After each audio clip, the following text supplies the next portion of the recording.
Chicos, bueno, miren, esta primera parte de admisión al paciente, así como el módulo les indica el nombre de ingreso y egreso del paciente, ¿cierto? ¿Qué pasa con el ingreso? Obviamente que los pacientes ingresan a las instituciones médicas, obviamente porque necesitan algún servicio de salud. Algunos de ellos pueden ser de manera urgente o pueden ser de manera programada.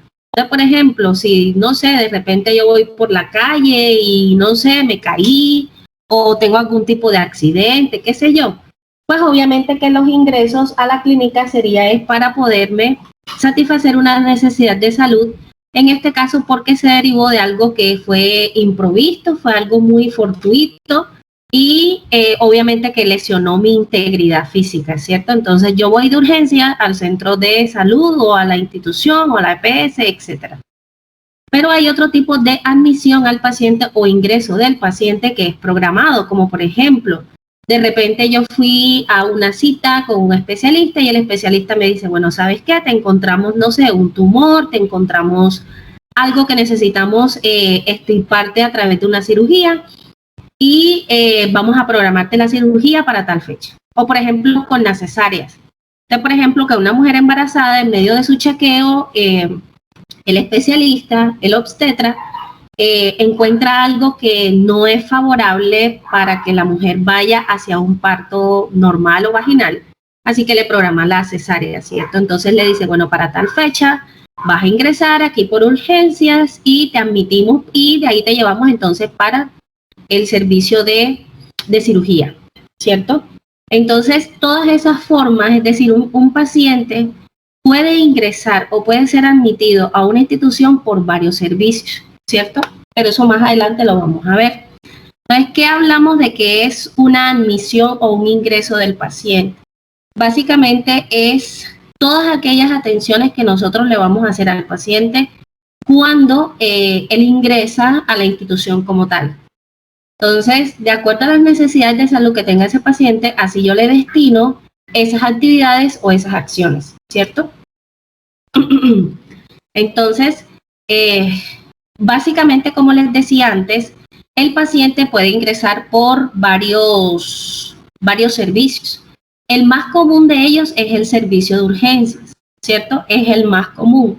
De repente hay algo en el paciente que lo hizo consultar de manera urgente al servicio de urgencias de su EPS o de la institución que le quede más cercana. El paciente puede ingresar también a través de la consulta externa, es decir, de pronto el paciente apartó una cita porque, bueno, se sentía mal o alguna cosa, cualquier sintomatología que tenga el paciente. Y en el medio de su chequeo médico, el médico encuentra que hay algo muy particular en ese paciente y que necesita ser admitido. Por ejemplo, llegan pacientes ya adultos, por ejemplo, que es lo más común, que ya llegan pacientes ya bastante adultos y que dicen, no, sabes que tengo mucho dolor de cabeza, siempre ando como con taquicardias, siempre tengo como que un pitico en los oídos. Y de pronto en el medio de el control o el chequeo médico, el médico encuentra que ese paciente tiene la presión supremamente disparada y eso es una emergencia médica. Entonces le dice, bueno, ¿sabes qué? Necesitamos remitirte para urgencia, vamos y te llevamos enseguida para allá porque tienes esa presión disparada y eso es sumamente peligroso. Te puede dar un infarto, te puede dar un derrame cerebral, mejor dicho. Entonces vamos a llevarte al servicio de urgencia para que se te baje la presión y ahí se mira entonces qué más se hace contigo, ¿cierto? O en el caso, por ejemplo, en los consultorios de medicina especializada, como el caso que les comentaba ahorita de las mujeres embarazadas, ¿no? Cuando la mujer va a hacer su chequeo, encuentra de que, bueno, de repente el bebé cambió su posición, de pronto ya tiene un sangrado, de pronto tiene una infección, lo que sea. Y se le remite entonces al servicio de cirugía. Entonces, básicamente nosotros, que somos el equipo de enfermería, estamos encargados de hacerles esa admisión al paciente. ¿Qué pasa? Que esa admisión del paciente, digamos que tiene un componente médico o clínico, por decirlo de alguna manera, y tiene un componente que es administrativo, ¿ya? El componente que es administrativo es el que toda la parte que tiene que ver, por ejemplo, que si el paciente tiene seguro, si está al día, que si tiene el convenio, la EPS a la cual está suscrito el paciente, tiene convenio con esa institución en particular.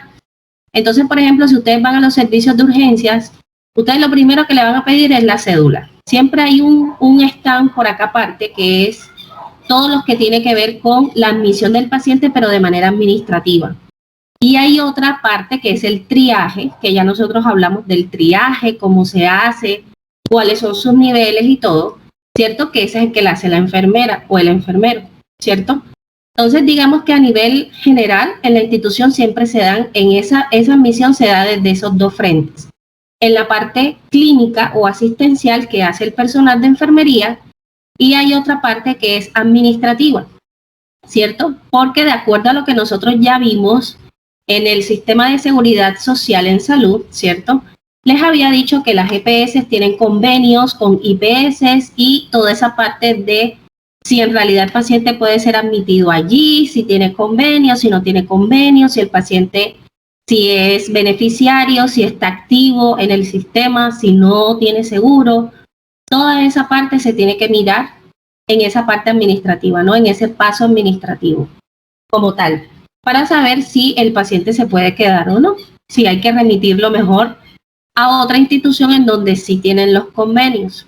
Entonces, esa es, digamos que, la parte encargada de la facturación, toda esta parte de la institución que se encarga de esa parte. Entonces, cuando ustedes van a una institución, ustedes le van a pedir la cédula y le dicen, bueno, pasa por acá y luego de que pasas allá, entonces ahí sí miramos y te hacemos para ver qué es lo que pasa contigo, te admitimos y luego esperas a que el médico te atienda, ¿cierto?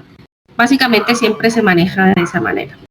Entonces, el personal de enfermería, digamos que ya se pasó la parte administrativa, ya se le hizo el triaje a ese paciente y en medio del triaje se dice, ok, ¿sabes qué? Si necesitamos que ingreses al servicio de urgencia, te vamos a hacer el ingreso o te vamos a admitir aquí para que el médico que esté de turno te chequee, ¿cierto? Te mire y sea él quien decida qué tipo de atención requieres a partir de allí. Porque hay pacientes que de pronto van a urgencias, de pronto, no sé, tienen algún tipo de afección, se le hace una evolución por un par de horas, unas 7 o 8 horas, y luego de eso salen del servicio de urgencias sin necesidad de pasar a otros servicios de la misma institución.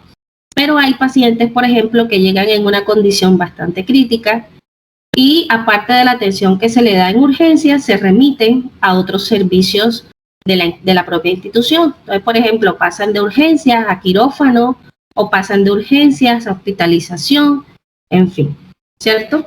Entonces, todo ese proceso de poder preparar al paciente, tanto psicológicamente como físicamente, y también con respecto a su unidad, hace parte de las funciones del personal de enfermería.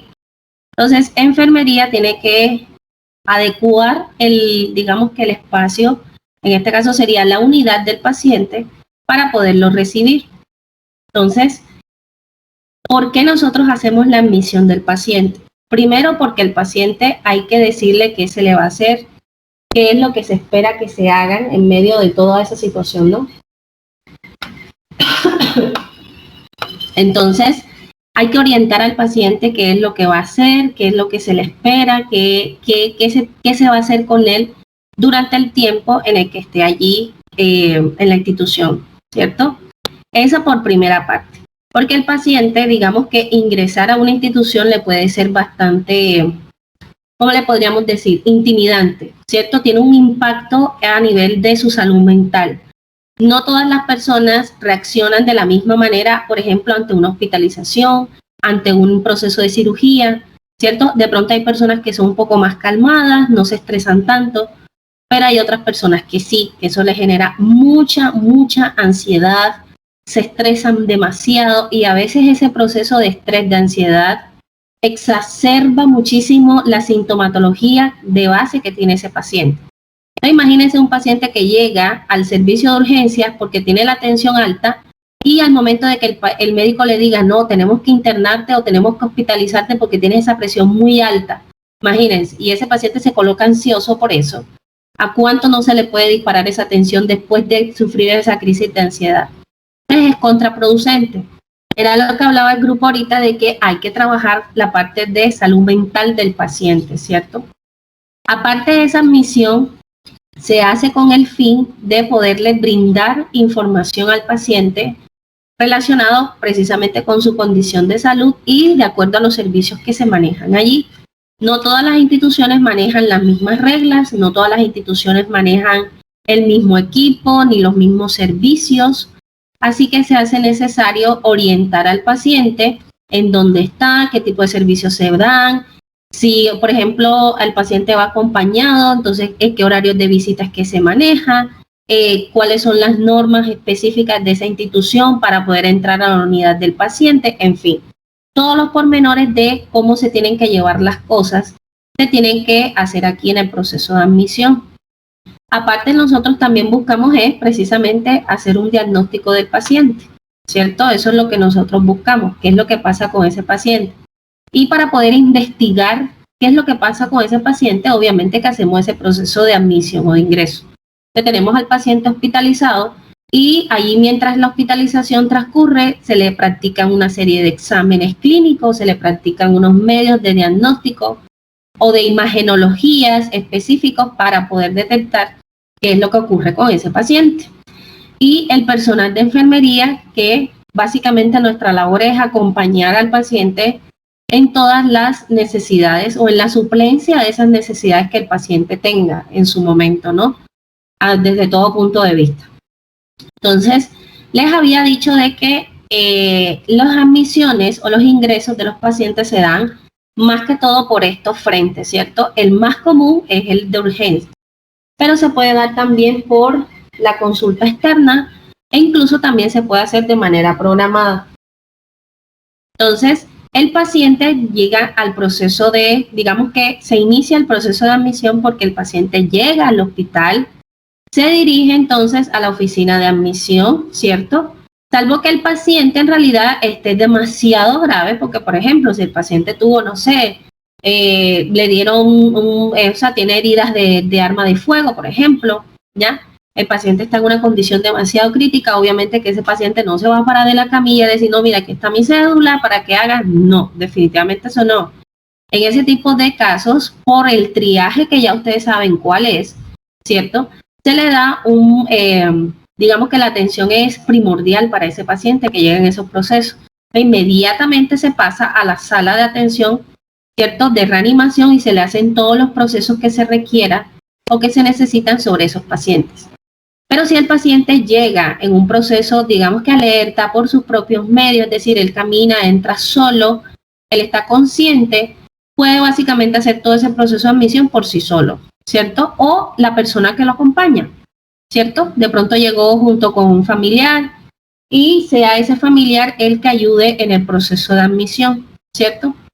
Entonces, en ese caso, se entregan los documentos allí al proceso o en la oficina de admisión precisamente para saber esa parte administrativa de la que le hablaba, ¿no? Si el paciente está activo o no en el sistema, qué tipo de EPS tiene, si se puede atender allí en esa institución específica, en fin. Todos esos pormenores administrativos se miran allí. Perdón. Entonces, en algunas instituciones se le pide, esto no es muy común verlo aquí, hablando de aquí en el país, básicamente, que se firme un consentimiento informado para ingresar al paciente, ¿cierto? Porque hay pacientes que rechazan los ingresos, ¿cierto? Y no permiten ser hospitalizados. Por ejemplo, si requieren ser hospitalizados, no lo admiten. No les gusta, o sea, no lo ven necesario o evitan al máximo quedar hospitalizados precisamente por la parte que les decía anteriormente de la salud mental, ¿no? No todos afrontan ese proceso de la misma manera. Entonces, aunque el paciente los necesite, igual el paciente los rechaza. Entonces, aquí en esta parte del consentimiento informado se habla de que se le hace firmar al paciente el ingreso a la institución, ¿cierto? Con ese fin, de que el paciente consienta el ingreso a la unidad o al servicio que requiera, ¿no? Para poderle hacer la atención oportuna de salud que él necesita. Entonces, una vez que el paciente ya tiene toda la información, ya se le hizo el ingreso, ya tiene todos los documentos al orden o sí, lo tiene en orden, ya se le hizo el triaje, ya se le determinó, ya se le atendió, entonces a partir de aquí se puede tomar una decisión de o bien dejar al paciente en la sala de hospitalización por un par de horas, porque los pacientes pueden pasar allí hasta 8 horas, ahí en el servicio de urgencias hasta 8 horas, para mirar qué tipo de evolución tiene el paciente, ¿cierto? Entonces, por ejemplo, digamos que en algún caso puede ingresar un paciente por un dolor abdominal. El dolor abdominal es uno de los dolores que más frecuentemente uno ve por urgencia. Entonces, el paciente se retuerce en unos cólicos tremendos a nivel abdominal y obviamente que consulta el servicio de urgencias. Ese síntoma tan genérico, por decirlo de alguna manera, de dolor abdominal, puede ser debido a muchos factores. O sea, hay muchas enfermedades que ocasionan eso. Diarrea, hígado graso, colon inflamado, no sé, algún tipo de infección o gastroenteritis, por ejemplo, mejor dicho, o incluso hasta la misma apéndice. O sea, hay una apendicitis, un proceso de apendicitis en proceso. Y el paciente llega revolcándose de dolor, ¿cierto? Como ese síntoma es tan genérico y puede ser debido a muchas múltiples causas, ¿cierto?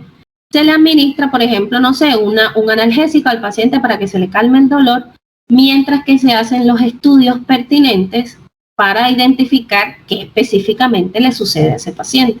En todo ese proceso pueden tardar hasta 8 horas en los servicios de urgencias. Si digamos que le hacen una ecografía y de la ecografía deriva no, que el paciente, por ejemplo, tiene el apéndice que está a punto de reventarse, obviamente que ese paciente no se cuestiona ni un segundo cuando ya se están enviando a cirugía. Entonces ese paciente pasa de este servicio de urgencia para allá, para la urgencia, ¿cierto? Y allá se le hace también su propio ingreso porque entre cambio y cambio de servicio siempre se le hace un ingreso.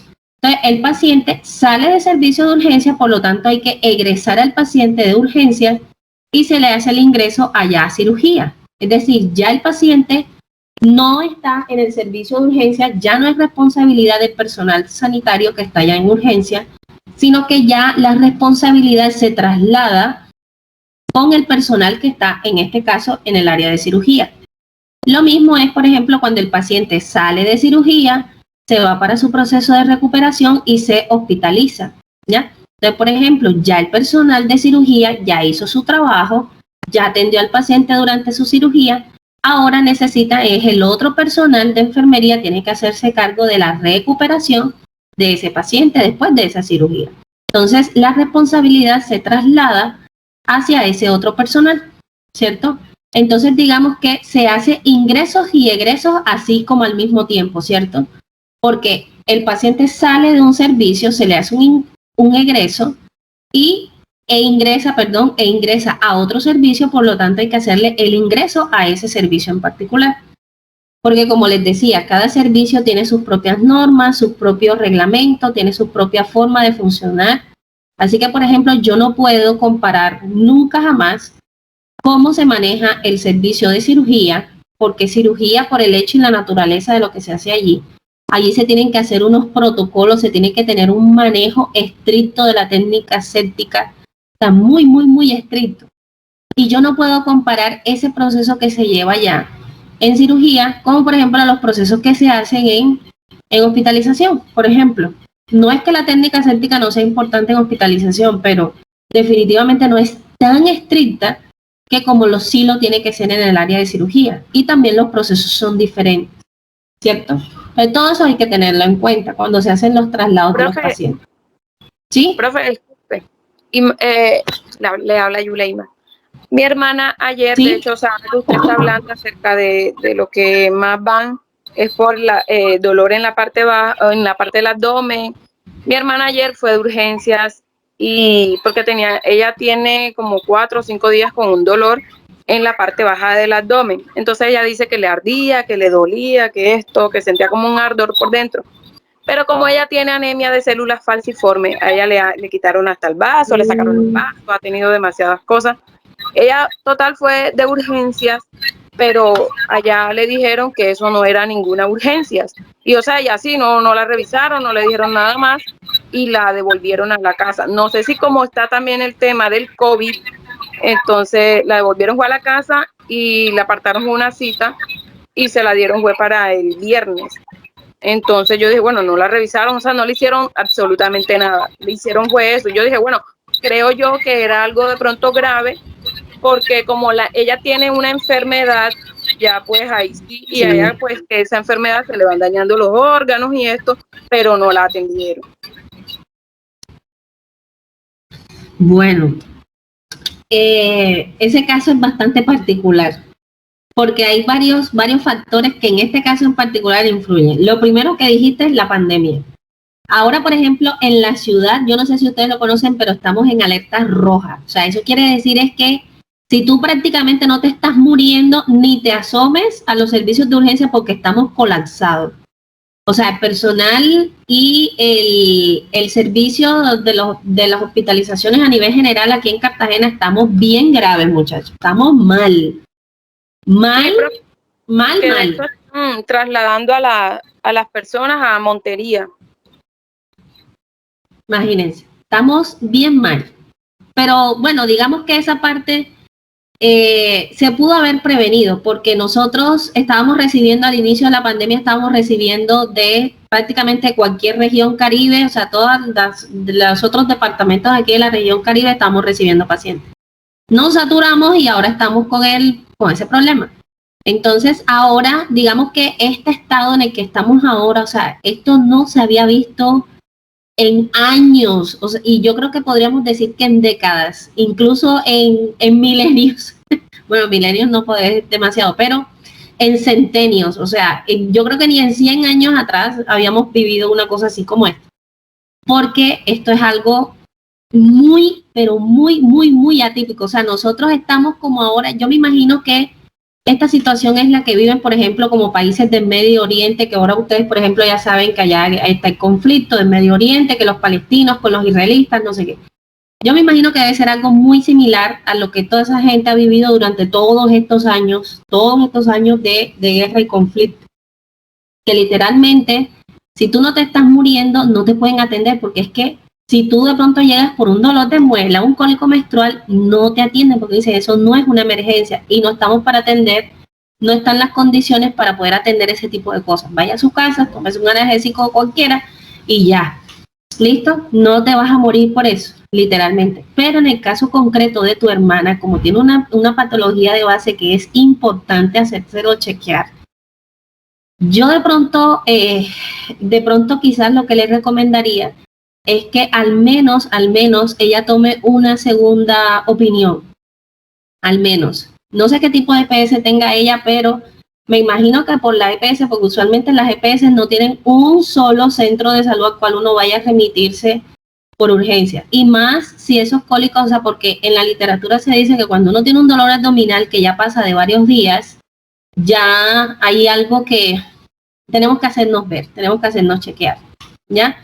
Porque la gran mayoría de las veces un dolor abdominal, si de pronto fue porque comía algo, alguna cosa, de pronto puedo pasar 1 o máximo 2 días con el malestar y después hasta casi siempre, casi sin intervención de nada, ni fármaco, ni nada, se me pasa, ¿cierto? Pero cuando el dolor persiste, a pesar de yo estar medicada o ya llevo varios días, sí es importante hacérselo chequear. Y más en las condiciones que está ella, que ya tiene una enfermedad de base y puede ser una complicación. Ojalá Dios que quiera que no, pero podríamos pensar que podría estar haciendo una complicación debido a esa enfermedad que ella tiene de base.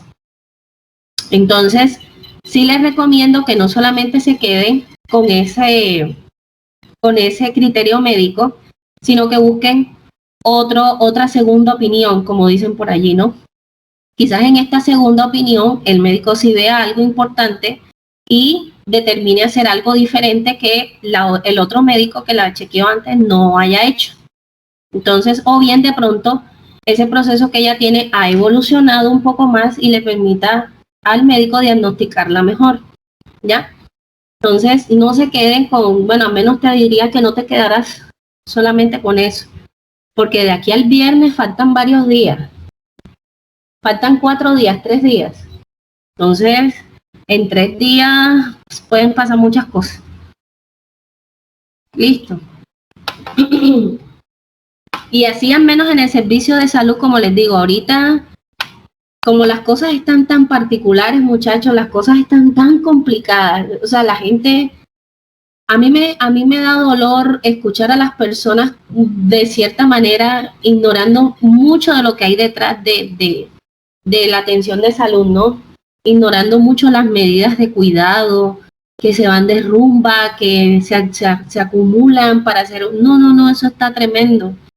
Entonces, por ejemplo, ahorita se espera que sea peor, o sea, no, lo que se espera es que vayamos a peor, en el sentido de que, como ustedes saben que hubo las marchas, mucha gente se congregó, pues ya uno puede esperar que solamente por todo lo que ha pasado, que ya ustedes lo conocen muy bien, el proceso de las marchas y eso, ya uno espera que de ese proceso de las marchas salgan buena cantidad de pacientes contagiados, esperando que en realidad que esas personas que si resultaron ser contagiadas, que esperemos y crucemos los dedos 1000 veces que en realidad no sea así, pero si resultó a ser así, que la persona se haya resultado contagiada, pues a pesar de su contagio, pues no sea una persona que amerite un servicio sanitario muy importante, porque hay personas que sobrellevan bien ese proceso de infección, guardándose en su casa, tomándose sus analgésicos,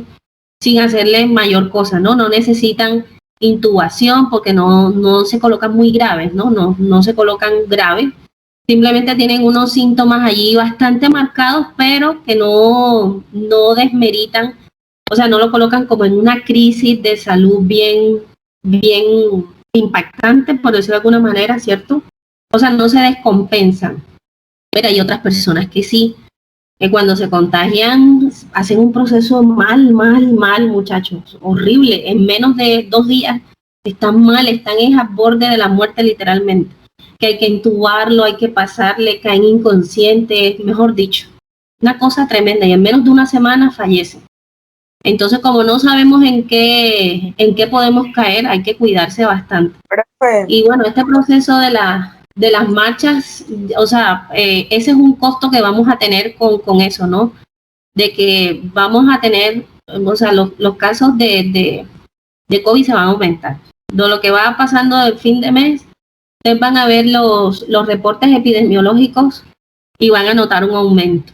O esperemos que en realidad no sea mucho, esperando y cruzando los dedos que esperando que en realidad no sea mucho, porque estamos muy mal, estamos a nivel de salud, estamos bien críticos. Ya imagínense si estamos remitiendo personal para otras ciudades, ¿sí? Y no es tanto eso como que contagiarse, porque como usted lo dijo, a veces el contagio no es tan fuerte, sino también los antecedentes de la persona, que tiene la presión alta, y eso es lo que más lo complica, y eso es como que lo más estresante, porque bueno, los papás de mi mejor amiga dieron positivo para COVID, y pues Sí. el papá estuvo al principio un poquito mal, como con fiebre, o sea, pero todo fue leve, gracias a Dios, no fue tan grave. Y la mamá sí sufre de presión arterial porque cuando ellos tienen un antecedente como familia, que cuando están embarazadas les da preeclampsia o posclampsia. Entonces me dijeron que se la tuvieron que llevar de urgencia porque se les subió la presión. Entonces eso es lo complicado. Como también hay otros que son asintomáticos y creo que es el caso como más, o sea, pues decirme chévere para la persona y para todos, porque esa persona está aislada en su casa y tiene que llevar todo el protocolo y hasta que ya dé negativo y pues ya se pueda estabilizar nuevamente. Así es, así es. Miren que ese proceso es tan particular y de hecho no sé, o sea, no sé en qué va eso sinceramente. Eso que tú dices sí es cierto que sí se asocia más, digamos que cuando alguien tiene una enfermedad de base, sí se nota los síntomas, o sea, se tiende a complicar la persona más rápidamente, es decir, la persona se deteriora más rápidamente que una persona que no tiene ninguna enfermedad de base. Pero en algunas ocasiones, a veces hasta eso es una excepción, Entonces, he visto casos de personas muy, muy cercanas a mí, que son personas jóvenes, personal del área de la salud, y que han terminado fallecidos, o sea, se han muerto por eso. Y son personas que uno dice, o sea, una persona súper joven, personal de menos de 30 años, joven, en pleno proceso, o sea, en la flor de su vida, como uno dice, ¿no? Que han resultado contagiados y, como les digo, en menos de una semana se deterioraron tanto y tan rápido que fallecieron en menos de una semana después de la aparición de sus síntomas, ¿no? Entonces, es algo delicadísimo, es algo súper complicado. Y a veces yo me pongo a pensar cómo las personas, algunas, no todas, pueden llegar a ser tan poco empáticas con el resto de la gente como para creer, o de pronto no sé si es que esas personas de pronto consideran que de alguna manera están exentos de todo este proceso, como que es algo que no les compete, como que es algo que no les golpea, como que no me interesa o algo así, no sé. Hay que ser poco empático, ¿no? Yo creo que todos nosotros ya estamos requete advertidos y estamos requete sabidos de que la situación aquí no está buena. En realidad no estamos para salir de paseo, no estamos para mirar, que para rumbear.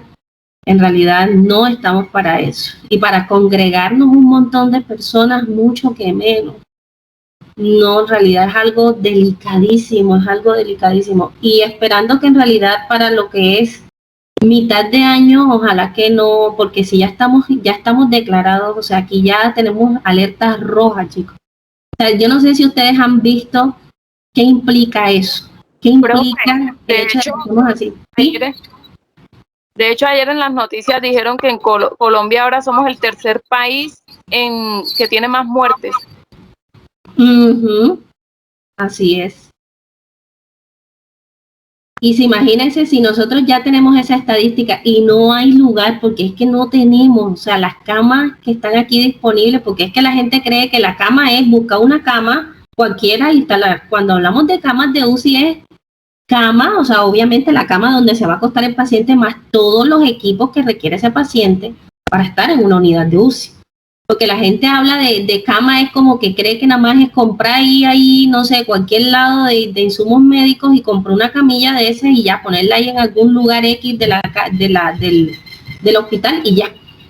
No, la gente se olvida de que para que el paciente esté allí requiere de unos equipos, monitores, desfibriladores, necesita bombas de infusión, necesita equipo especializado y ese equipo especializado no es barato.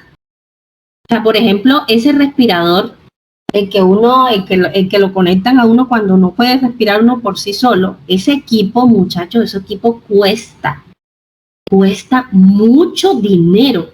O sea, básicamente es como alquilarle al paciente, o sea, unos equipos que así, muy así, como que así al ojo medio mal contado, como dicen por ahí, cada camilla de esa puede tener unos equipos que superan los 600 millones de pesos.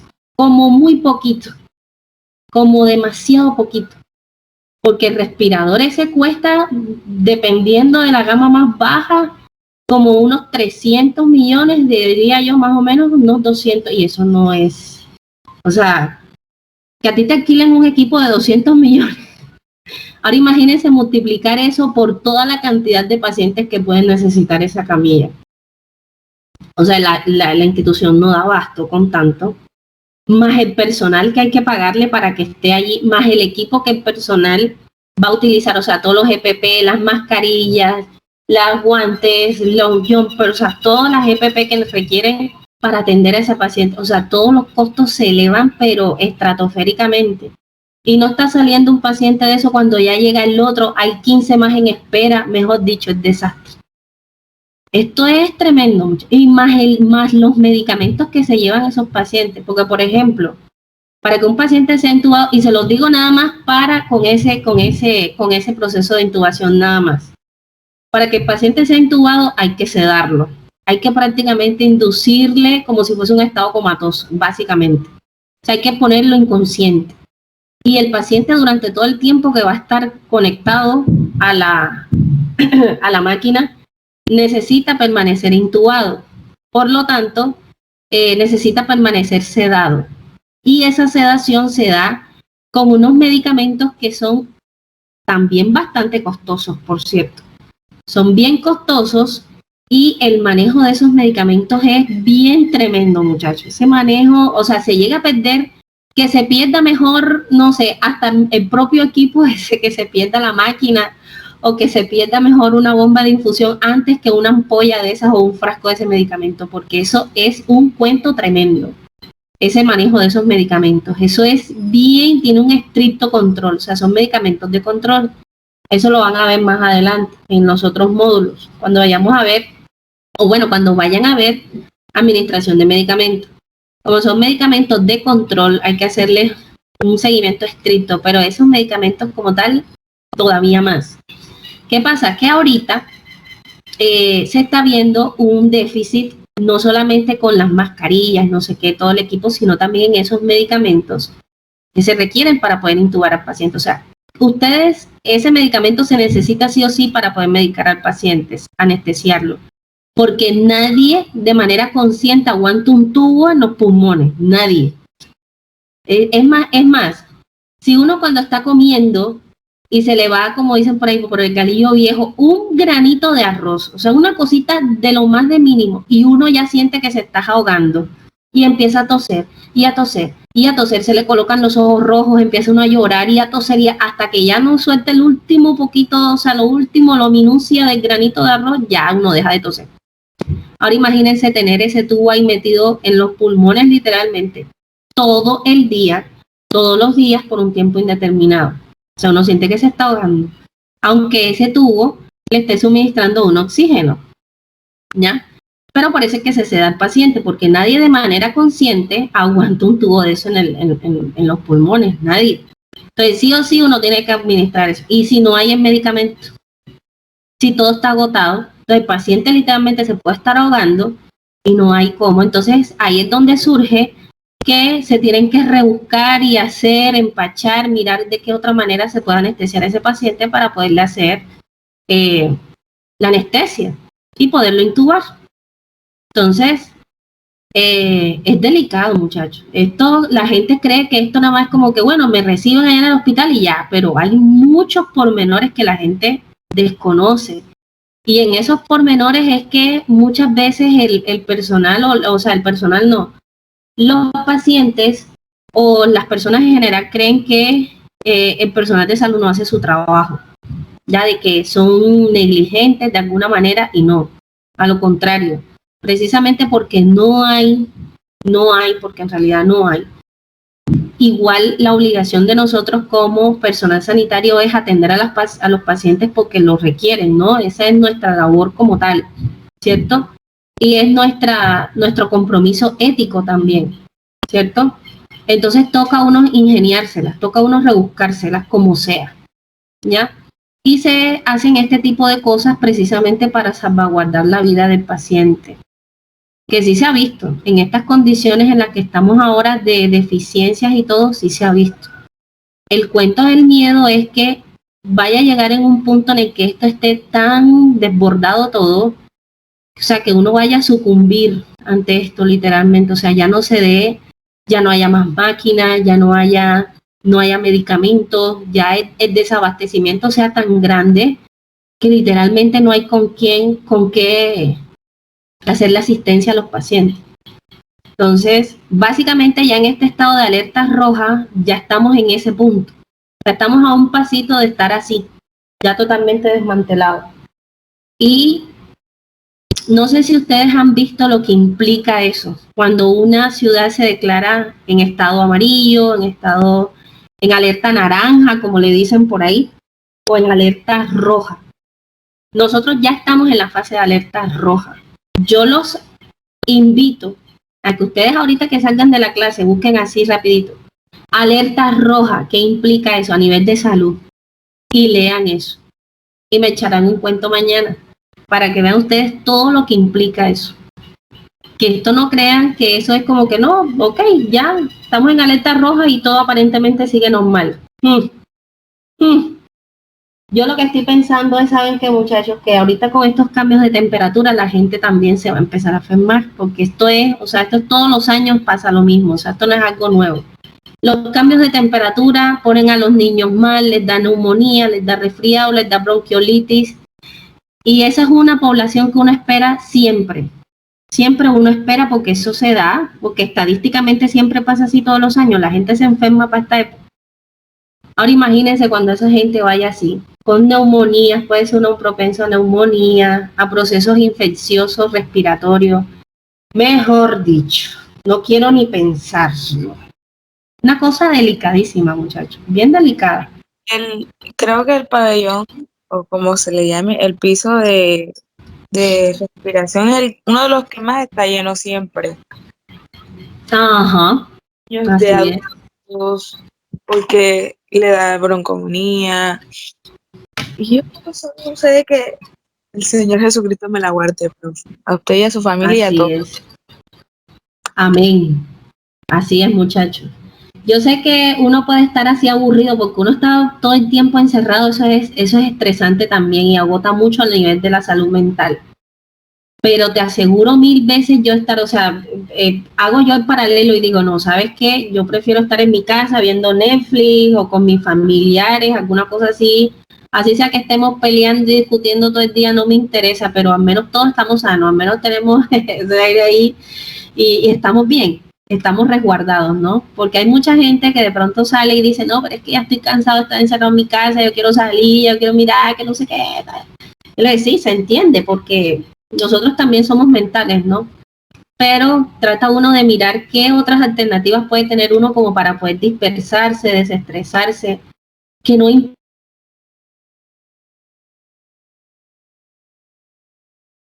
Si de pronto a mí me gustaba ir a playa, por ejemplo, y me desestresaba la playa y no sé qué, bueno, ya yo sé que a playa no puedo ir ahora.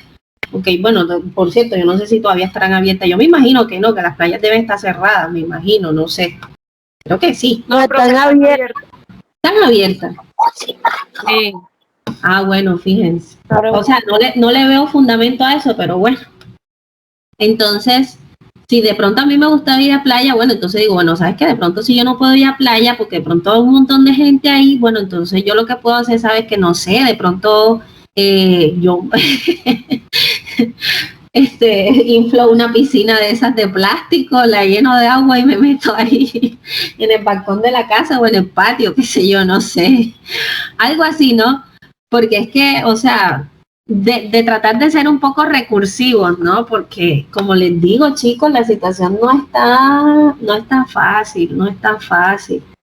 No quiero ser pesimista, pero, o sea, es la realidad de la vida, ¿no? Estamos en esta situación y si nosotros seguimos así, muchachos, o sea, no, para final de año, ay, Dios bendito, nos ampare y nos cuide, porque la cosa se ve bien turbia, como decía alguien por ahí.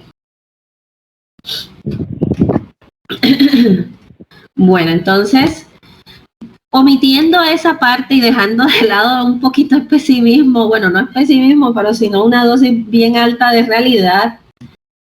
Continuando con el tema, muchachos, les había comentado que es el personal de enfermería el que prepara la unidad del paciente. ¿Qué pasa con esta unidad del paciente? Así como les decía antes, las unidades son diferentes acordes al servicio que se le va a prestar al paciente. O sea, no es lo mismo, por ejemplo, un servicio de hospitalización general, ¿cierto? E incluso las unidades tampoco son las mismas dependiendo de la institución.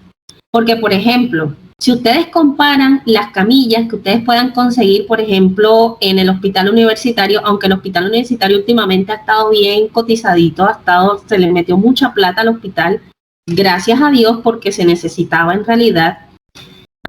Pero cuando estaba el hospital universitario, antes de todas estas reformas que lo embellecieron y lo mejoraron, el hospital tuvo una época negra, horrible, horrorosa, que literalmente los pacientes, yo no sé si de pronto alguno de ustedes vivió eso, pero yo sí lo vi y lo trabajé. en el hospital universitario, que literalmente los pacientes tenía uno que acostarlos en el piso, porque ni siquiera había camillas, ni siquiera la camilla más simple de la vida, ni siquiera esa había. Y si uno conseguía la camilla, ni siquiera había unos forros, o sea, la colchoneta que uno le colocaba encima de la propia camilla, ni siquiera había eso. Y había pacientes que uno los tenía que montar así, sin la camilla, ni nada, o de pedirle a los familiares que trajeran sábanas, que trajeran almohadas, lo que sea, de su casa para poder colocarle a ella pacientes, porque no había. Era una época negra que literalmente no había nada había en el hospital. Entonces, por ejemplo, si ustedes comparan en esa época del hospital, como por ejemplo hospitales como por ejemplo Medihelp, aquí en Cartagena, es una de las instituciones que más, o sea, a nivel de infraestructura están más capacitadas. Allá hay unas camillas de último modelo, de que uno tiene que hundir botoncitos y se le sube la pierna, se le baja, o la cabecera, mejor dicho. Esas unidades las unidades de los pacientes son una belleza, o sea, parecen, así como ustedes lo ven ahí, parecen posts así de Instagram, básicamente, pero a nivel de hospital. Una cosa divina, o sea, el paciente ahí tenía de todo, ¿ya? Hasta aire acondicionado, separadores, biombo, televisor, mejor dicho, de todo, ¿cierto? Entonces, hotel, profe. ¿Cómo? Era un hotel.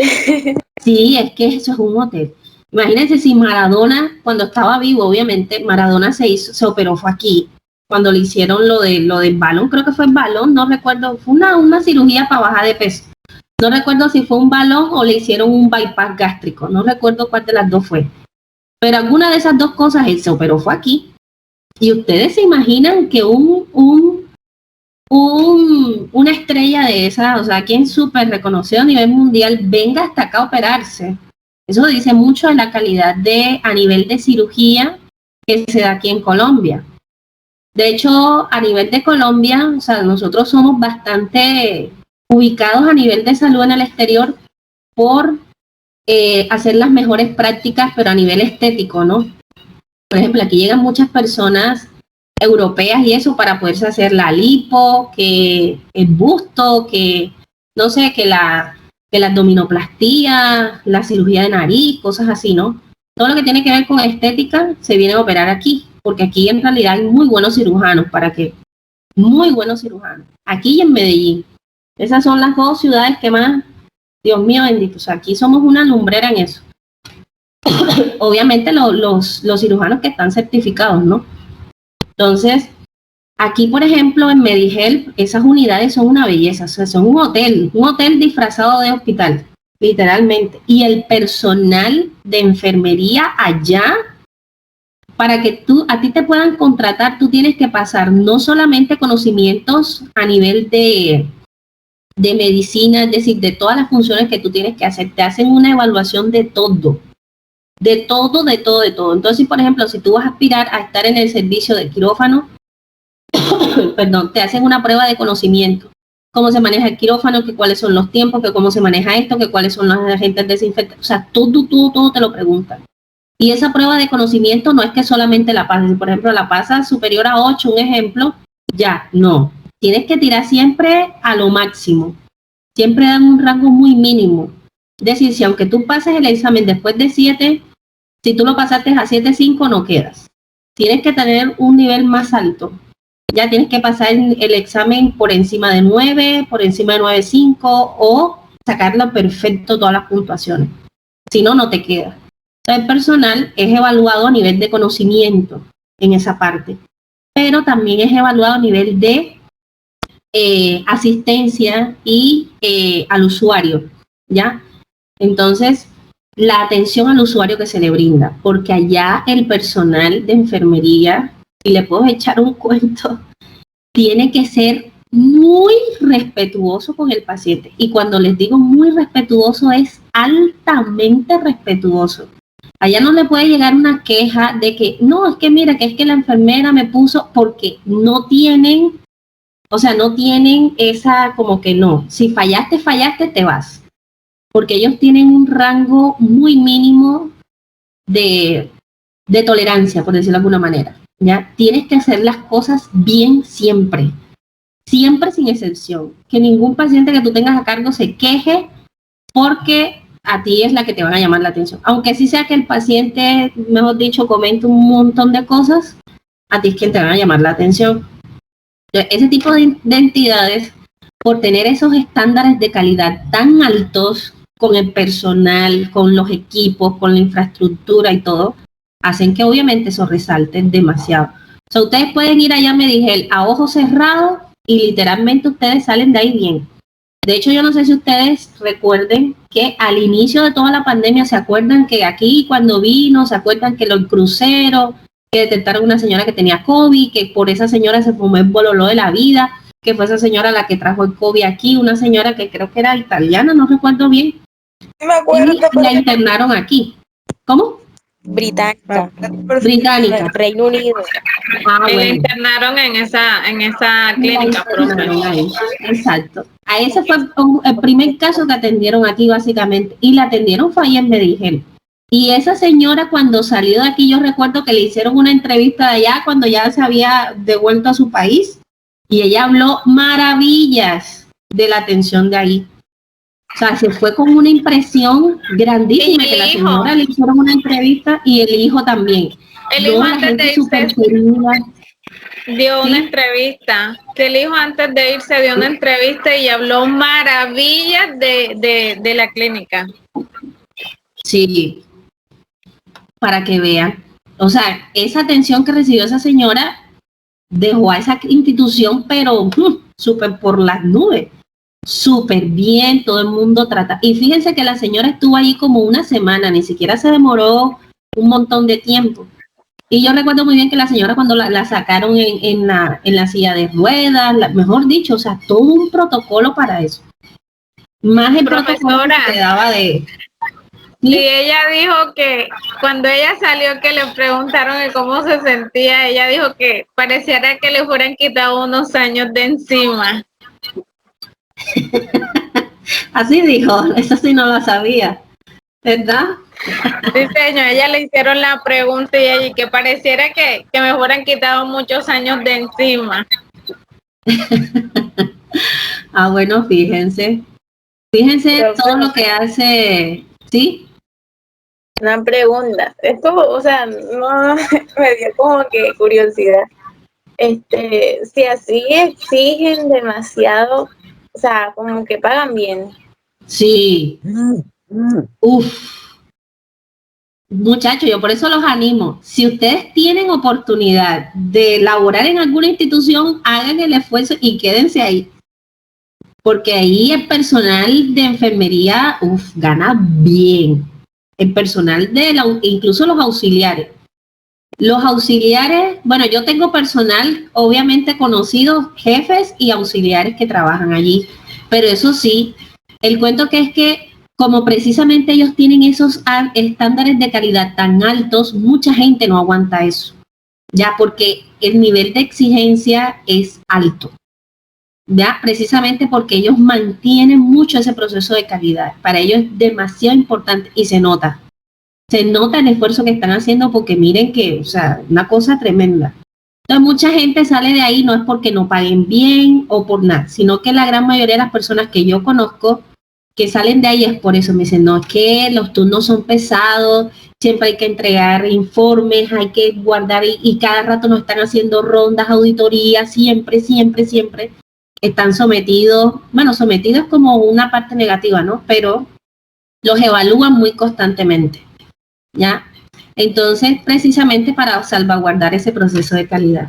Pero eso se ve 1000 veces recompensado con el salario. Aparte de que allí tú, o sea, hasta donde yo tengo entendido, no sé si eso ya habrá cambiado ahora con la pandemia, no sé. Pero antes de la pandemia, tú para ingresar allí te colocaban un periodo de prueba y pasabas enseguida directo, una contratación directa con la institución. Cosa que ahora ustedes saben que eso no se ve. Aquí o sea, ni en la salud, ni en otros campos laborales de cualquier otra. O sea, los contratos a término indefinido son muy raros verlos en estos tiempos ahora. Siempre es por obra labor, por trabajador independiente, o sea, todas cosas así. pero que tú tengas un contrato directo con la empresa, es decir, a término indefinido, es muy raro verlo. Y mucho más raro verlo, lastimosamente, aquí en enfermería. Esos contratos con enfermería casi no se ven, y allí sí los ven. Y con todas tus prestaciones, ¿no? Todas las prestaciones de ley que dice el gobierno que tienen que darte, te las dan. Todas. Y con un muy buen salario. Un muy buen salario. Ahí comparando, por ejemplo, hay, por ejemplo, un jefe, dependiendo del servicio en donde esté, se puede ganar, dependiendo de la institución y dependiendo del servicio en donde esté, se puede ganar 1.500.000, 1.700.000 a 2 millones de pesos. Con los recargos y esas cosas de los nocturnos, está bandeándose ahí. Los jefes. Los auxiliares pueden estar entre 1.100.000, 1.100.000 y 1.300.000 con recargos, 1.400.000 por ahí con recargos. Y allá en esa institución he sabido, no sé, ahora no sé, pero he sabido de auxiliares que se ganan más que un jefe, haciendo los recargos nocturnos y todas esas cosas. Imagínense cuánto se ganan los jefes. ¿Y cuánto se ganarán los médicos? ¿Y cuánto se ganarán los especialistas? Una cosa tremenda. Pero como les digo, una cosa por otra. Pero es bueno porque lo pone a uno, o sea, como que, o sea, te reta, como que sí lo puedes hacer, sí, dale, muestra ¿cómo le dicen? ¿Cómo es que dice el dicho? Como que muestra la caña, muestra ¿cómo es que dice? No recuerdo cómo es que dice el dicho, que muestra la casta, creo que dice así. En fin, eso, es muy bueno. Entonces ustedes como van para allá, o sea, van a entrar al mundo laboral, ya ustedes tienen que conocer cuáles pueden ser sus posibles alternativas, ¿ya? Si ustedes tienen oportunidad de ingresar ahí a ojos cerrados, muchachos, háganlo. Si se les da la oportunidad de hacerlo, háganlo. Se los digo, ya yo he pasado varios años en el medio y créanme, háganlo. Pero eso sí, ya saben, estudien, porque si no, o sea, mucha gente hace el examen de ingreso ahí. O sea, es como entrar a la universidad. O sea, yo siempre lo he comparado ese proceso de admisión allí, de entrevista y todo eso, como cuando uno ingresa. Yo, por ejemplo, ingresé a la Universidad de Cartagena. Y yo recuerdo que para cuando yo me presenté, se presentaron junto conmigo 6.500 estudiantes. Y yo tuve que competir contra esos 6.500 estudiantes en esa prueba. Y yo quedé seleccionada, gracias a Dios. Pero le toca a uno partirse el lomo, muchachos, estudiar bastante para poder aspirar allí.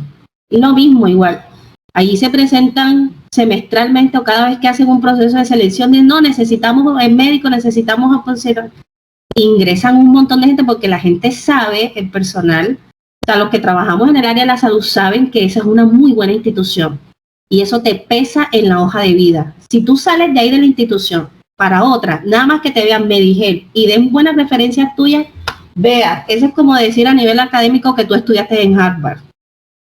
Si te ven, no, tú eres egresada de Harvard, no, ya, o sea, ya, con que ya te contratamos, ¿qué más vamos a mirar? Si ya trabajaste ahí, te dan buenas referencias, no, mija, ya tú estás súper sobrada.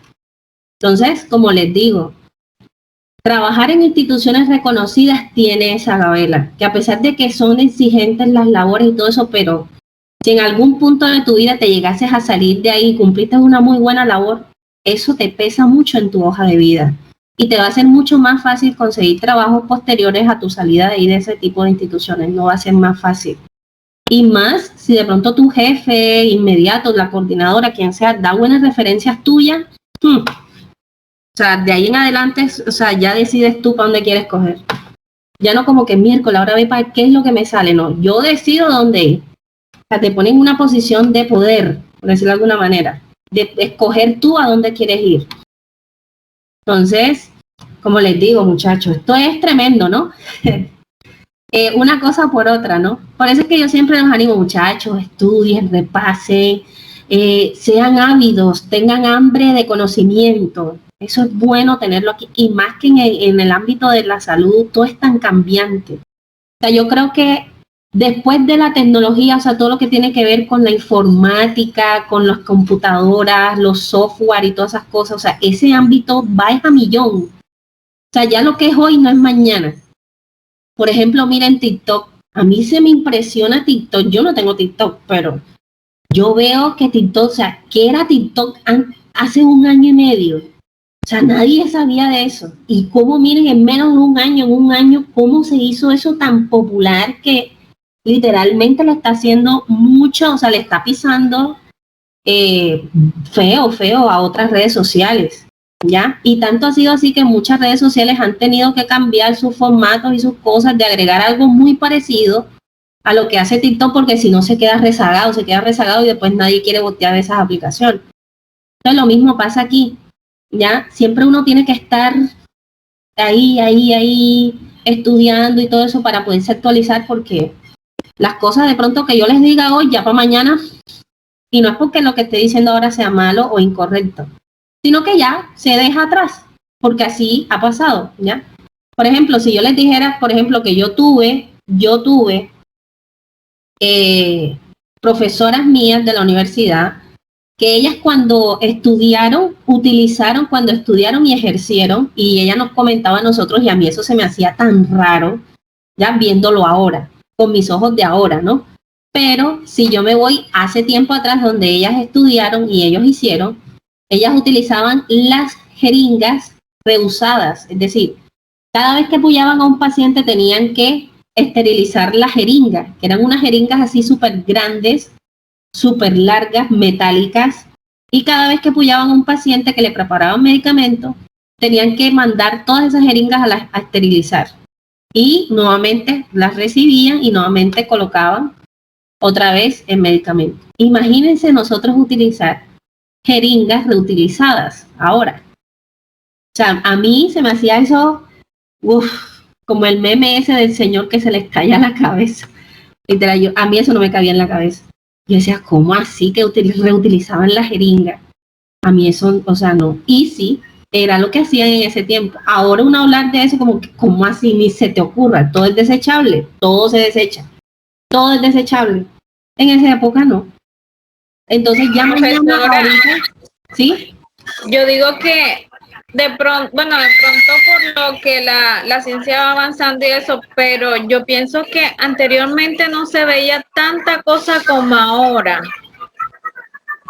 Pienso yo eso. De pronto anteriormente no se veía como tanta enfermedad, que salía esto, que salía lo otro, que viajaba una persona y traía el contagio. Anteriormente las cosas eran como más, por decirlo así, más pasivo, más suave. Pienso más yo que sea eso. También. Sí, así es. Lo que pasa es que como esta época moderna, o sea, la época moderna del siglo XX-XXI, que es lo que uno considera la época moderna, es lo que generó fue el proceso de globalización, ¿ya? Y el proceso de globalización tiene sus ventajas y tiene sus desventajas. La ventaja es que tú literalmente solamente a un clic tú puedes conocer hasta quién vive en Chupundún por allá, metido por allá, hasta no sé, en una zona muy apartada, porque ya lo puedes ver. O sea, tú estás a un clic literalmente de conectarte con una persona que está por allá, no sé, en Serbia, por allá metido, refundido. Antes eso no se podía hacer. Pero con la globalización tiene ese proceso de que como todos estamos conectados uno con el otro, pasa lo que nos pasó ahora con el corona. Que tú puedes estar una persona en Italia, ¿cierto? Una persona por allá, en Europa, en Rusia por allá metido, en una cosa bien fría por allá. Y si esa persona viaja hasta acá, ya. Todo lo que sea que haya vivido por allá, lo trae para acá. ¿Ya? Y eso ha hecho que todos esos procesos infecciosos se den de manera más rápida, ¿cierto? Y también tenemos que tener en cuenta que con la globalización nosotros nos hemos vuelto más susceptibles, en el sentido de que ahora hay más contaminación, nuestra alimentación es más, ¿cómo le podríamos decir? Es como mutada, es alterada, en el sentido de que, por ejemplo, ahora las carnes, todo eso les inyectan cierta clase de antibióticos, de hormonas, ¿Cómo? Procesadas. Exactamente. Le adhieren muchos químicos a las comidas. Y no es que no hayan opciones saludables, porque sí las hay. O sea, sí hay opciones saludables. Lo que pasa es que las personas ahora no optan por hacer eso. O sea, por ejemplo, si ustedes le preguntan quizás a sus abuelitas, no sé, las abuelitas antes cuando cocinaban se dedicaban a hacer la comida, literalmente a hacer las comidas. No se preparaban una salsa para una pasta o unos espaguetis, entonces cogían, pelaban los tomates, que los escalfaban, que los colocaban en vir, que los trituraban, que los pasaban por la licuadora, mejor dicho. O sea, todo un proceso que ahora por el ritmo de vida que uno tiene ahora, porque es que todo pasa así, todo es para allá, todo es rápido, todo es ahora. Ya, si yo no lo tengo ahora, es cosa tan pesada, ¿ya? Entonces antes lo que demoraba más tiempo, ahora ya la gente lo quiere para allá. Así como ese capítulo de Los Simpsons que, bueno, en fin, que quería fritar una cosa y decía, no, pero yo lo quiero para allá. O sea, una cosa así parecida, ¿no? Entonces, ahora todo ese proceso de quererlo para allá ha hecho que mucho de lo que nosotros comemos sea así como para allá. Entonces van, por ejemplo, a la sesión de congelados. Ahí está, y yo me quedé asombrada y yo dije, Dios mío bendito, ¿hasta dónde hemos llegado? Yo estaba buscando unas fresas congeladas, porque las fresas congeladas son mucho más baratas que las frescas. Y yo dije, bueno, si yo quiero comer fresas, mejor la licúo, le echo leche, alguna cosa así, leche de almendras y me lo tomo. ¿Ya? Entonces entré al Lencito haciendo unas vueltas en el centro y dije, no, aquí las puedo conseguir, las fresas congeladas. Me fui para la sesión de congelados en las neveras esas y cuando yo estoy buscando, digo, ¿dónde estarán las fresas? Y cuando yo veo un empaquetico así metido por allá, refundido en la nevera esa no hondo, y yo digo, ¿esto qué es? Y lo saqué. Y oh, mi sorpresa enorme, venden en esos paquetes arepas de huevo las que uno consigue en los fritos en las casas esas de la esquina, arepas de huevo congeladas. Ya nada más es que tú las descongeles Señor, y las metas a fritar. Y patacones. sí, señor. Y los kibbes. Bueno, los kibbes sí los había visto, pero las arepas de huevo. O sea, porque yo dije, Dios mío, pero, o sea, ¿cómo? Porque yo tengo entendido que la arepa de huevo, para meterle huevo, tiene primero que cocinarse. Después de que la cocinen, la sacan, le abren una apertura, le echan el huevo y otra vez la echan a fritar. Y por eso es que se compacta el huevito allá, porque otra vez tiene como una segunda fritada, ¿ya? Pero si ya ese viene congelado, esa arepa de huevo, o sea, ¿cómo hicieron? O sea, ya el huevo lo metieron cocido o echaron el huevo así abiertico, así normal, y después lo metieron así a ultracongelación y eso queda así, o sea, no sé cómo hicieron eso. Total, es que yo me quedé ahí como 15 minutos ahí viendo analizando cómo fue que hicieron eso. Y tanto fue así, o sea, estuve tan absorta en un tema tan escuálido como tan X, tan random de la vida, que literalmente el muchacho que estaba ahí atendiendo la sección de los vegetales y congelados me dijo, doña, ¿usted tiene algún problema? O sea, el muchacho incluso pensó que me estaba dando algo, que iba a convulsionar o que me iba a desmayar o algo así, porque literalmente yo me quedé parada ahí mirando y analizando ese paquete. O sea, yo no sabía, yo dije, Dios mío, y analizando todo eso en mi cabeza y yo, ¿cómo harán esto? O sea, ¿será esto así? ¿Ya lo habrán metido, huevo así cocido? ¿O lo metieron después? Pero entonces, ¿cómo hicieron para que eso no se saliera el huevito si lo echan así normal? ¿Cómo hizo? O sea, mejor dicho. A un costeño que no le vengan a venir con ese cuento y que de arepa congelada de huevo, porque vean, eso Es maluco. respeto, eso es una falta de respeto. Vi un video donde que, o sea, usted sabe cómo hacemos las arepas normales, la harina, Sí. entonces la habían puesto ahí y después partieron el huevo así crudo y le pusieron otra capa de la misma arepa y yo como que, nena, eso no se hace así. Ah, Y yo, ay, padre, esto está terrible. Eso es porque la gente ama los puestos de acá, todo lo que tiene que ver con costeño. Imagínate. Usted sabe que era como que de otra región de aquí mismo de Colombia, pero eso así no se hace. A menos no para nosotros, correcto, Pues, sí.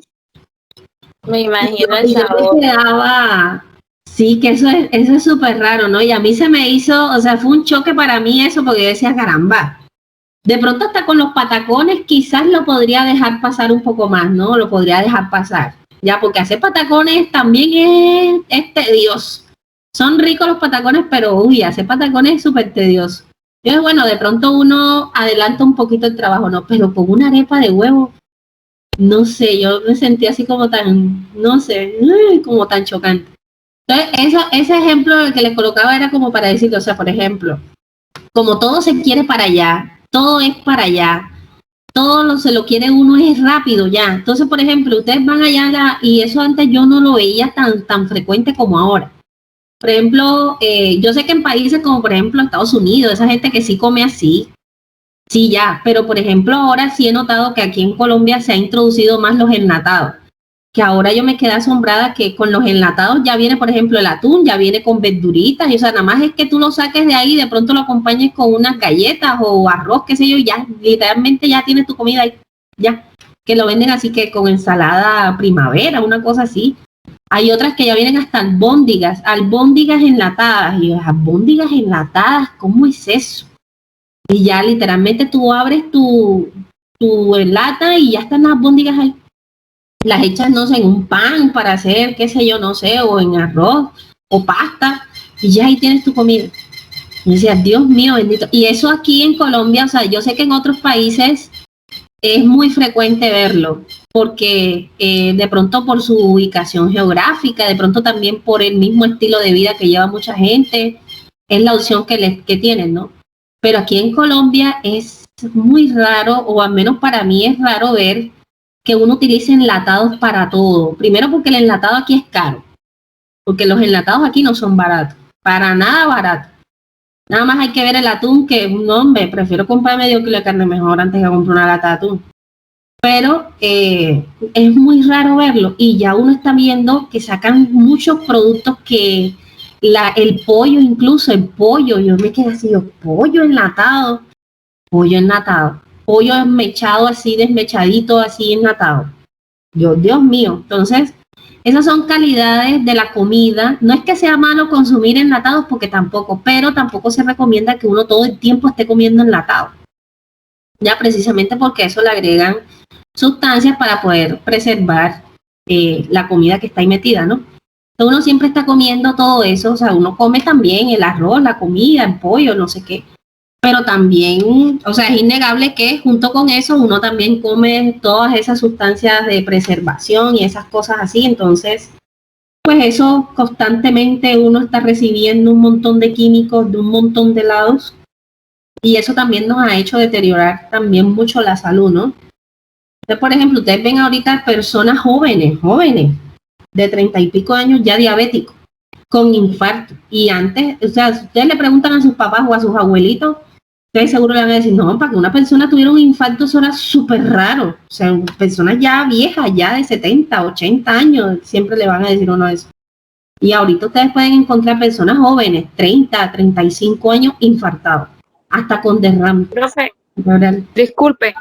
Sí. O sea, así como usted dice de que los alimentos y estos sí han influido en que actualmente pues nos enfermemos más, pues yo creo que también de igual manera anteriormente sí existían también muchas enfermedades, muchas pandemias hace 100 años, mire que empezó con bueno, estuvo la varicela en España o en Europa, también creo que hubo una enfermedad que creo que también usaron tapabocas y todo eso, sino que decimos que de pronto no, el mundo cada vez está peor, pero porque ahora tenemos más información, que es lo que anteriormente no había redes sociales, no había esto. Entonces, como ha avanzado, ahora sí estamos informados, pero anteriormente no. Pero sí siempre ha habido enfermedades y peligrosas y contagiosas. Así es, así es. De hecho, fíjense, en la historia de la humanidad hubo un episodio de una pandemia que eso sí se los voy a recomendar que de pronto, porque eso hace parte de la historia de la humanidad y también a nivel de salud es de importancia. que después de esa pandemia, porque eso sí fue una pandemia, ¿no? Porque hablamos de pandemia, algo que se extiende a nivel mundial. Epidemia es algo que se extiende, pero solo a nivel local, es decir, en una región o en un país en específico, pero que no se traslada a otros países. Eso es una epidemia. Entonces, antes de la pandemia de corona, la pandemia más grave que habíamos recibido fue ay, hombre, ¿cómo es que se llama esta enfermedad, hombre? Ay, se me escapa ahora. La peste negra. La peste negra, o sea, se dice en los niveles, y eso fue por allá como en la Europa medieval, o sea, fue una cosa de hace muchos años atrás. Entonces, se dice de que esa enfermedad fue tan fuerte que mató a un cuarto de la población europea, o sea, de la población mundial, básicamente. Entonces, fue una enfermedad bien grande, una enfermedad, una catástrofe a nivel de salud, o sea, mejor dicho, muy fuerte. Y a eso le anexamos el hecho de que para esa época muchas personas no tenían la costumbre, o sea, no teníamos el conocimiento médico que tenemos ahora de que, por ejemplo, a través de los roedores pueden transmitirse enfermedades, que por ejemplo las enfermedades son causadas por agentes infecciosos, que son microscópicos. O sea, hablarles de eso a una persona de la época medieval, básicamente, era como hablarle de brujería, o sea, era hablarle de cosas que no le cabían en la cabeza porque no tenían ese conocimiento, ¿ya? Entonces, era muy difícil controlar ese tipo de enfermedades, precisamente porque no se tenían ese avance científico, ¿no? Y derivaba en que esas enfermedades surgieran y se replicaran y avanzaran más rápidamente, ¿cierto?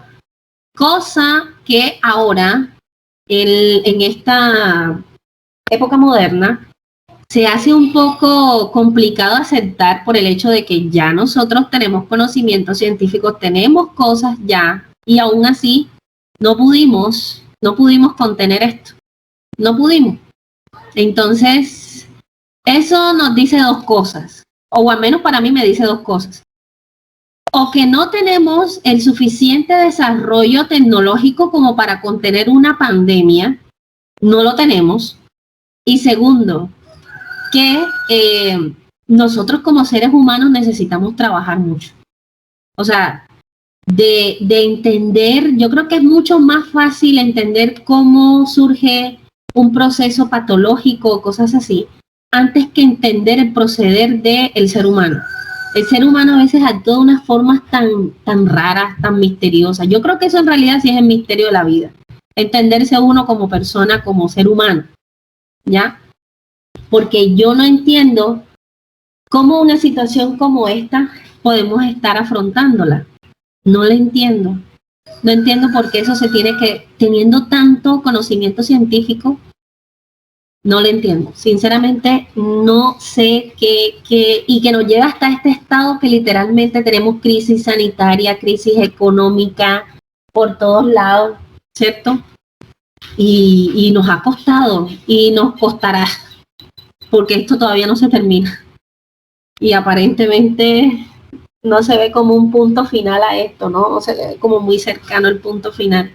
Entonces, esa parte de la historia, de lo que es la peste negra como tal, si ustedes investigan y se echan un ojito, ustedes van a ver todos los pormenores de eso, de cómo se trataba al inicio, de las connotaciones que tenían las personas que estaban contagiadas de eso, por qué se transmitía y por qué particularmente le dicen la peste. La peste. Lo que pasa es que las personas se contagiaban de esa enfermedad y se les formaban unos abscesos en la piel. O sea, le salían como llagas, como abscesos, ¿no? Y esos abscesos, cuando se explotaban, despedían una cosa como pus, materia, que era muy fétida. O sea, era como la peste, era una peste.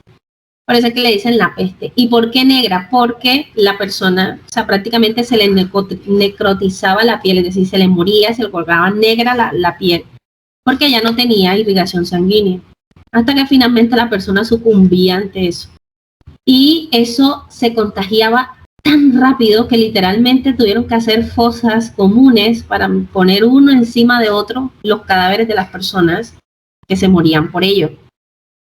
Y las personas básicamente tenían que dejarlas así. O sea, no, ya la dejaban así, ahí, a la intemperie, o a veces y aún así, a pesar de que las enterraban y eso, el olor perduraba allí. O sea, el olor era tan fétido que las personas no aguantaban estar cerca ni siquiera a unos pares de metros de una persona que estuviese contagiada, porque el olor era demasiado fétido. Era como, no sé, como putrefacción, literalmente. Entonces, eso era tremendo, muchachos. Por ahí hay un canal en YouTube que habla acerca de todos estos cuentos de la historia y eso de manera así como muy jocosa, como muy echando en chanza, ¿no?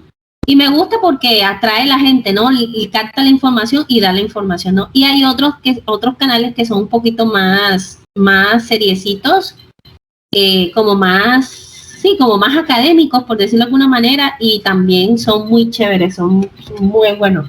Y con el inicio de la pandemia se hablaba mucho de eso, porque muchos de los científicos comparaban esta situación con aquello que se vivió en aquel entonces.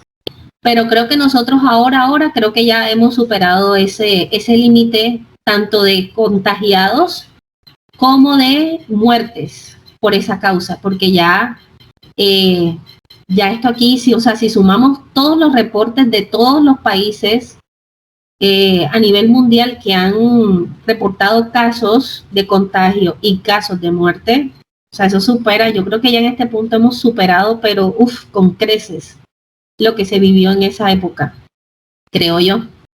Entonces, es complicado.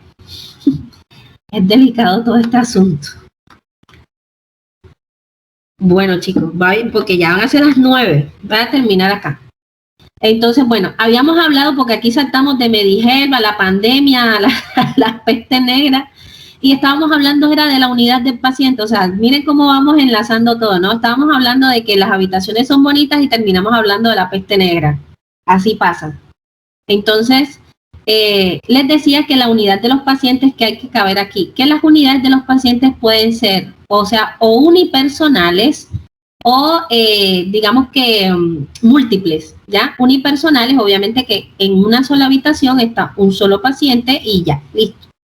Pero múltiples quiere decir que de pronto haya un ala o un pabellón en donde hay varios pacientes hospitalizados, y básicamente los pacientes así, si miran al lado y lado de su camilla, van a ver a otros pacientes que están ahí hospitalizados junto con ellos. Usualmente esas alas múltiples se reservan, por ejemplo, para aquellos pacientes que no tienen primero enfermedades contagiosas, obviamente, ¿cierto?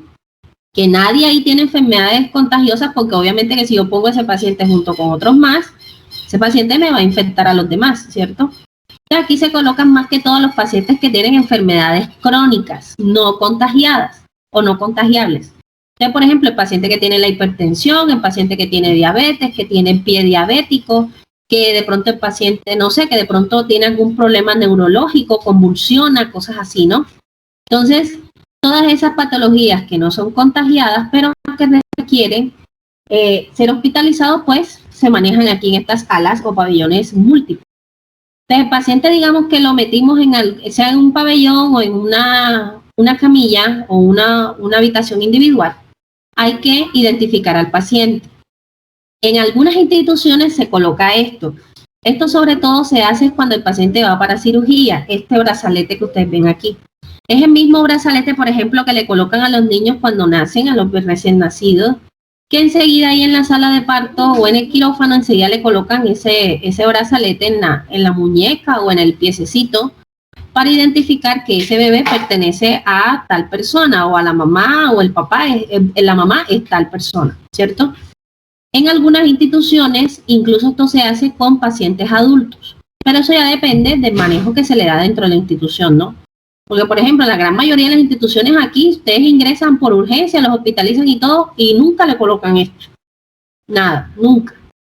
A no ser que, por ejemplo, ustedes van al quirófano, y ahí sí, pues, porque uno va a estar sedado y cosas así, entonces identifican al paciente, todo eso, ¿ya? Pero esto, como les digo, es protocolo dependiendo de la institución. Pero sí o sí siempre hay que identificar al paciente. O de repente, por ejemplo, no sé si ustedes han visto, por ejemplo, en las películas, a veces pasa. No es común verlo porque esa no es la forma de guardar las historias clínicas de los pacientes, porque les decía que las historias clínicas uno las tiene que reservar en un lugar específico para que la gente, todo el mundo no tenga acceso a esa historia clínica, porque recuerden que esa historia clínica es privada. No puede estar comentando cosas de la historia clínica del paciente. Ustedes ven en las películas, por ejemplo, que dejan la historia clínica como en un locker así como de acrílico, justo en la entrada de la habitación del paciente. Que el médico llega, no, que mira que vamos a hacerle la ronda al paciente, cogen la historia clínica de justo de la entrada de la habitación del paciente, que tienen ahí como un folder, como una cosa de acrílico y ahí lo meten, la historia clínica. Eso ustedes no lo van a ver en la práctica, porque cualquier persona que llegue a la habitación del paciente puede ver cosas personales del paciente ahí en la historia clínica. Eso no se puede hacer, ¿ya? Lo mismo que he visto que en algunas películas o series la historia clínica está justo en los pieceros de la camilla del paciente también, como en un foldercito que hay allí y meten la historia clínica ahí. Eso tampoco ustedes lo van a ver acá, o sea, porque eso no se tiene que hacer así. La historia clínica tiene que estar resguardada, que era lo que les decía inicialmente. Entonces, el paciente ya uno lo coloca en su camilla, ¿cierto? Obviamente hay que mantener este protocolo de saludarlo, de que el paciente se sienta cómodo y todo eso, ¿cierto? Y a partir de aquí llega todo lo que tiene que ver con la ambientación del paciente. Es decir, hay que decirle, bueno, usted va a estar hospitalizado aquí, esta institución se maneja de esta manera, el desayuno, el almuerzo y la cena se dan a tal y tal hora, los medicamentos se dan así, su familiar puede venirlo a visitar de tal forma, tiene que venir así de tal manera, no se permite el ingreso de mascota, no se permite el ingreso de comida, no se permite el ingreso que, no sé, que el chocolate, que las flores, que los globos, nada de eso se permite, cosas así, ¿no? Porque cada institución tiene su propio protocolo. No en todos los servicios ni todas las instituciones manejan las mismas normas. Entonces, de acuerdo a las normas que tenga la institución, así el personal de enfermería les da las instrucciones a el paciente y a su familiar si es que está con él. Y cuando el paciente ya esté ahí, ya esté solventado, que uno ya le haya hecho todo el tour, como dicen por ahí, el tour de la habitación, todo, que mire, usted puede dejar las cosas aquí está el baño, aquí están las cosas, Por ejemplo, si es la camilla, porque hay algunas camillas que son eléctricas que permiten cambiar la posición de las camillas, ¿ya? Entonces uno dice, bueno, mire, aquí tiene este botoncito que puede colocar la cama así, así, así, así, si necesita algo, aquí presiona y nosotros venimos, ya que es como un botoncito de alarma o de alerta, ¿ya? Eso va conectado allá a la, digamos que a la, ¿cómo le dicen eso? Al stand de enfermería. Entonces, aquí podemos constatar si la historia clínica está completa, con los datos del paciente, todo lo que se necesita. Se le toman los signos vitales, que ya esto no lo vamos a entrar en materia porque ya es un tema que vamos a ver más adelante. Y como les decía, aquí se hace, se define, esto lo debería hacer el médico, ¿no? ¿Qué tipo de dieta debe seguir el paciente? Porque acorde a su enfermedad, los pacientes no pueden tener las mismas dietas, todo el mundo, todo lo mismo. Entonces, por ejemplo, hay pacientes que tienen diabetes, obviamente que esos pacientes hay una dieta específica para ellos, que por ejemplo otro paciente que de pronto no tiene diabetes y puede tener una dieta normal, lo que le dice una dieta normal.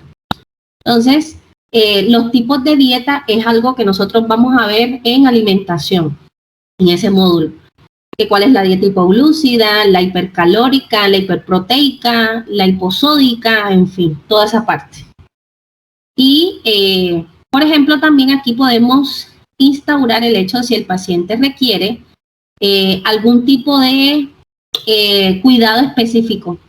Por ejemplo, si el paciente ya trae una sonda o un drenaje, hay que mirar cómo está funcionando el drenaje, cosas así, ¿no? o si de pronto el paciente viene remitido de otra institución que ya viene canalizado, ya uno le mira si en realidad el paciente tiene esa vena permeable, cosas así, ¿no? Y a partir de aquí, lo que se supone es que el paciente, si ya está ahí, tiene que hacérselo una ronda médica, el médico lo tiene que ver para saber qué se va a hacer con ese paciente ya una vez que ya está hospitalizado. Entonces él dirá, no, hay que mandarlo, no sé, para rayos X, hay que hacer una ecografía, hay que hacerle tal examen, o vamos a darle tal medicamento. Pues ya el médico mirará qué es lo que hay que hacer con ese paciente. Por ejemplo, hay pacientes que no pueden hacerse el aseo personal solos por las cuestiones de salud que tienen, ¿no?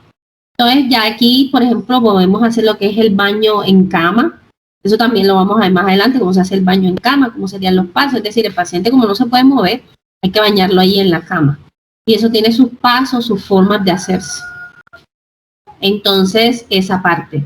En algunas instituciones ustedes pueden encontrar, por ejemplo, las cajas fuertes, ¿ya? Porque a veces el paciente tiene objetos de valor y el paciente de pronto por su estado no puede guardar esos objetos de valor así a simple vista porque se las pueden robar.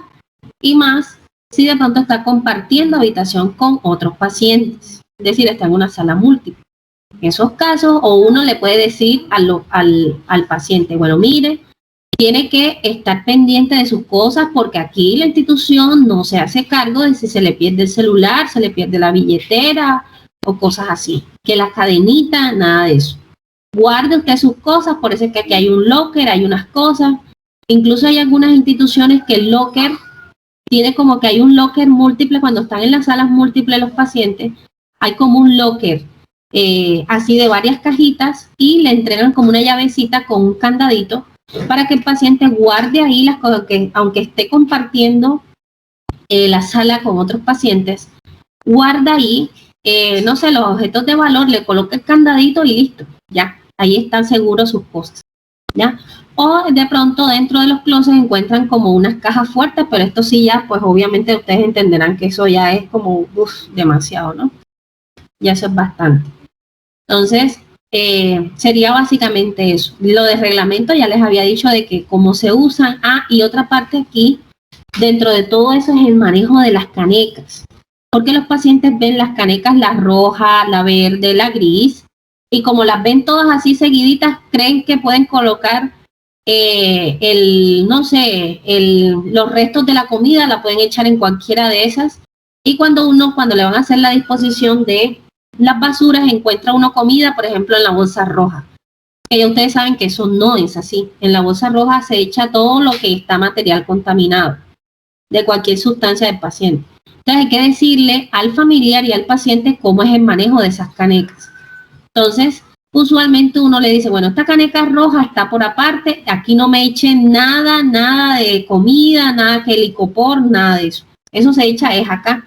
Y ya eso ustedes se lo orientan de acuerdo a lo que nosotros vimos en la clase, ¿no? Antes. Entonces, sería eso, muchachos. No sé si en este punto tienen preguntas o dudas.